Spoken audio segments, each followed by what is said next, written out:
로마서 4장은 하나님께서 아브라함에게 주신 약속과 그 언약에 대한 아브라함의 믿음의 성격에 대해서 말씀합니다. 13절을 보면은 아브라함이나 그 자손에게 주신 하나님의 약속, 곧 그들이 세상을 물려받을 상속자가 되리라는 것은 율법으로 말미암은 것이 아니라 믿음의 의로 말미암은 것입니다. 여기서 아브라함이나 그 자손에게 주신 하나님의 약속, 그걸 풀어서 그들이 세상을 물려받을 상속자가 되리라는 이 약속의 언약, 이것은 창세기 15장과 17장에서 우리가 확인할 수 있죠.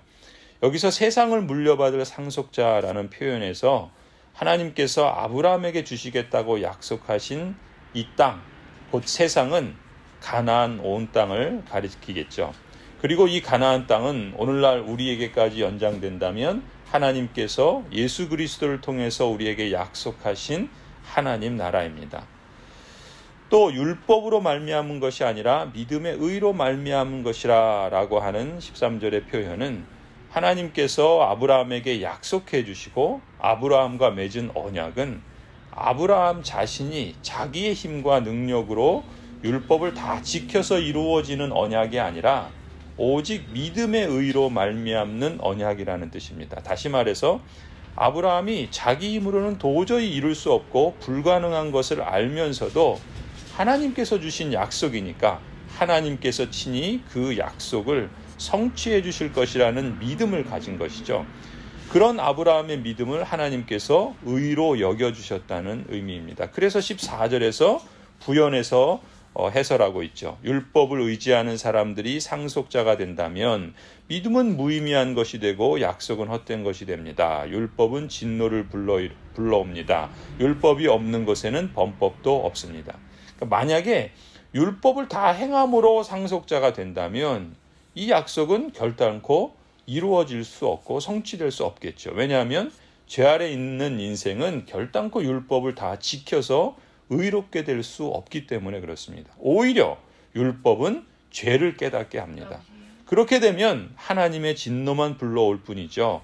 하나님 앞에서 의롭다함을 받을 수 없습니다. 그렇기 때문에 하나님께서 세상의 상속자가 되리라고 하는 약속을 주셔도 그 약속은 결코 이룰 수 없는 헛된 것이 될 뿐이겠죠. 이런 까닭에 16절 보면은 이런 까닭에 이 약속은 율법의 의로 말미암은 것이 아니라 믿음의 의, 믿음에 근거한 것이다 라고 말하는 것입니다. 그것은 하나님께서 아브라함에게 이 약속을 은혜로 주셨다. 이 점을 강조하죠. 하나님께서 아브라함에게 주신 약속은 은혜로 주신 것입니다. 다시 말하면, 풀어서 말하면 아브라함이 율법을 다 지켜야 이루어지는 약속이 아니라 애초부터 하나님께서 약속하신 것을 하나님께서 친히 이루실 것 또한 약속하신 것이기에 은혜다 이렇게 표현하는 것이죠. 또 16절 이어지는 표현을 보면은 이것을 그의 모든 후손에게도 곧 율법으로 사는 사람들에게만이 아니라 아브라함이 지닌 믿음으로 사는 사람들에게도 보장하시려는 것입니다. 아브라함은 그런 점에서 우리 모두의 조상입니다. 아브라함에게 은혜로 주신 이 약속, 즉 이 은혜 언약은 비단 아브라함의 혈통인 유대인에게만이 아니라 아브라함이 지녔던 믿음을 갖고 그 믿음으로 사는 모든 이들, 곧 이방인들까지도 포함하는 언약이다 이거죠.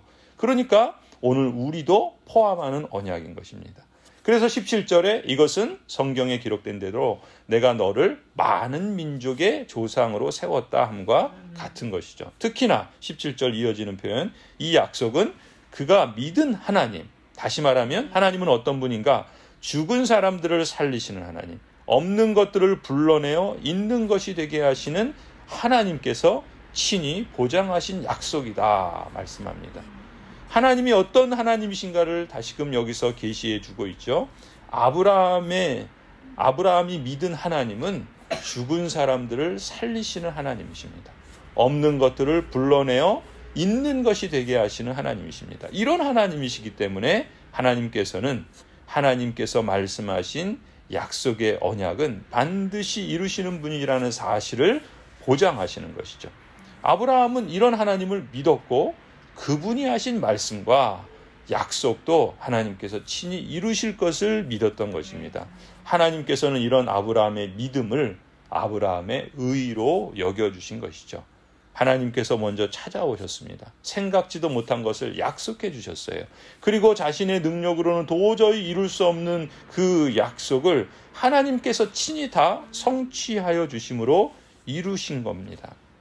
아브라함은 그저 하나님을 믿고 그 하나님을 신뢰하기만 했을 뿐입니다. 아무것도 행한 것이 없으니 단지 하나님의 약속과 그 언약을 이루시는 하나님을 믿기만 했는데, 은혜로우신 하나님께서는 그 믿음을 다시 표현해서 아브라함이 책임을 다한 것이라 이렇게 여겨주셨고, 그 어마어마한 축복을 아브라함에게 안겨주신 것이죠. 그런데 그 하나님이 오늘 우리에게도 동일하게 약속하신 하나님이요, 동일한 하나님이시라는 점이죠. 그렇기 때문에 우리도 그 하나님을 믿고 그 하나님의 약속을 믿고 끝까지 신뢰한다면 아브라함에게 주신 축복을 오늘 우리에게도 기꺼이 베푸시는 은혜로우신 하나님이신 줄을 믿습니다. 그래서 이어지는 구절에서 사도 바울은 여기에 기초해서 이 아브라함이 가졌던 믿음의 성격을 보다 풀어서 설명하고 있죠. 18절부터 22절입니다. 아브라함은 희망이 사라진 때에도 바라면서 믿었으므로, 이게 중요하죠. 희망이 사라진 때에도 바라면서 믿었으므로 너의 자손이 이와 같이 많아질 것이다 하신 말씀대로 많은 민족의 조상이 되었습니다. 그는 나이가 100세가 되어서 자기 몸이 이미 죽은 것이나 다름없고 또한 사라의 태도 죽은 것이나 다름없는 줄 알면서도 그는 믿음이 약해지지 않았습니다. 그는 하나님의 약속을 믿고 의심하지 않았습니다. 오히려 그는 믿음이 굳세어져서 하나님께 영광을 돌렸습니다. 그는 하나님께서 스스로 약속하신 바를 능히 이루실 것이라고 확신하였습니다. 그래서 하나님께서는 이것을 보시고 그를 의롭다고 여겨주셨습니다. 아브라함의 믿음은 무엇인가? 한마디로 말하면 희망이 사라진 때에도 바라면서 믿는 믿음입니다. 개역개정의 표현을 하자면 바랄 수 없는 중에 바라고 믿는 믿음인 것입니다. 아브라함이 창세기 15장의 약속을 받았을 때에는 75세에서 85세 정도였어요. 대략 80세 전후였다고 볼 수 있습니다. 그리고 사라의 나이는 70세 전후예요. 자녀를 기대할 수 없는 노인입니다. 그런데도 하나님은 바라고 믿었다. 희망이 사라진 때에도 바라고 믿었다. 바랄 수 없는 중에도 바라고 믿었다. 그럼 무엇을 바라고 믿었는가? 자기의 소원, 자기가 이루려는 세상적인 그런 그 명예, 부, 건강, 자기의 그 욕심을 따라 바라고 믿었는가? 그렇지 않죠. 창세기 15장 5절에 말씀하신 대로 아브라함의 자손이 하늘의 별처럼 많으리라고 약속하신 하나님의 말씀, 하나님의 약속을 믿은 겁니다.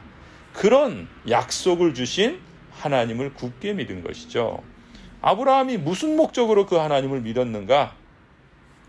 18절 표현대로 이것은 내 후손이 이와 같으리라 하신 말씀대로 많은 민족의 조상이 되게 하려 함이다 라고 하신 그 하나님의 말씀을 목적으로 삼은 것이죠. 아브라함은 하나님의 말씀에 기초하여 많은 민족의 조상이 되고자 하는 바람이 그때부터 있었던 것입니다. 그러니까 하나님이 주신 꿈이죠. 하나님이 주신 하나님의 말씀에 기초한 비전입니다. 그저 세상적인 또 인간적인 그런 욕심과 욕망이 아니라 하나님이 말씀하신 그 말씀에 기초한 꿈, 하나님이 약속하여 주신 그 말씀에 기초한 말하자면 비전인 것이죠. 이 비전은 자기 스스로 생각해내고 그려낸 주관적인 그런 인간적인 희망이 아니라 하나님의 말씀에 근거한 소원이라는 것입니다. 하나님께서 뭐라고 말씀하셨습니까? 너의 후손이 이와 같으리라. 그 말씀 때문에 그 말씀을 따라서 많은 민족이 조상이 되고자 하는 그런 소원을 아브라함이 갖게 된 것이죠. 이런 소원이 있었기 때문에 아브라함은 인간적으로 도무지 믿을 수 없는 상황에서도 하나님을 믿은 것입니다. 성도 여러분, 여기서 우리는 사람이 하나님의 말씀에 근거한 합당한 소원을 가질 때에는 불가능한 가운데서도 믿음이 생긴다는 것을 알 수가 있습니다. 19절 표현대로 아브라함은 100세가 되어서 다시 말해서 자기 몸이 이미 죽은 것이나 다름없고 또한 아내 사라의 태도 죽은 것이나 다름없는 줄 알면서도, 그걸 모르는 게 아니에요. 알면서도 그런데 믿음이 약해지지 않았습니다. 아브라함은 또 20절, 그는 하나님의 약속을 믿고 의심하지 않았습니다. 오히려 그는 그 하나님, 약속하신 분이 하나님이시기 때문에 그 하나님에 대한 믿음이 굳세어져서 하나님께 영광을 돌렸습니다. 하나님의 말씀과 그 주신 꿈에 대한 믿음이 굳세어질 때 그것을 하나님은 하나님께 영광을 돌린 것이다 라고 표현합니다. 그리고 21절, 그는 하나님께서 스스로 약속하신 바를 능히 이루실 것이라고 확신했습니다. 여러분, 이 확신의 근거가 도대체 어디에서 나온 것입니까? 하나님은 어떤 분이신가? 하나님은 스스로 약속하신 바를 능히 이루시는 분이시다라는 것을 확신하는 것이죠. 아브라함이 믿은 하나님은 약속을 이루시는 하나님이시며 또한 전능하신 하나님이셨습니다. 따라서 이것이 아브라함에게 의로 여겨진 것이죠. 아브라함의 이런 믿음이 하나님에 의해서 의로 여겨진 것입니다. 성도 여러분, 아브라함의 믿음은 바랄 수 없는 중에 바라고 믿은 믿음입니다. 인간적으로 도무지 불가능한 가운데서도 바라고 믿는 믿음입니다. 오늘날 우리도 이처럼 불가능한 가운데에서, 소망이 사라진 그런 가운데에서도 바라고 믿어야 할 줄로 믿습니다. 그러기 위해서는 말씀에 근거한, 하나님의 그 약속하신 말씀에 근거한 비전을 갖는 것이 핵심이고 중요합니다. 하나님의 말씀을 붙들 때 우리는 인간적으로는 불가능하지만, 소망을 가질 수 없는 그런 상황이지만 그럼에도 불구하고 하나님 때문에 아멘 하며 믿는 것이죠. 오늘날 우리는 어떤 하나님을 믿고 있습니까? 내 생각이 안 될 것 같으면 쉽게 포기해버리진 않습니까? 조금 기도해보다가 안 되면 중단하고 낙심하지 않습니까? 우리는 정말로 천지를 지으신 전능하신 하나님, 약속하신 것을 반드시 이루시고 성취하시는 그 하나님을 믿고 있습니까? 오늘 로마서 4장 24절 25절은 이렇게 말씀합니다. 하나님께서 의롭다고 여겨주실 우리, 곧 우리 주 예수를 죽은 사람들 가운데서 살리신 분을 믿는 우리까지도 위한 것입니다.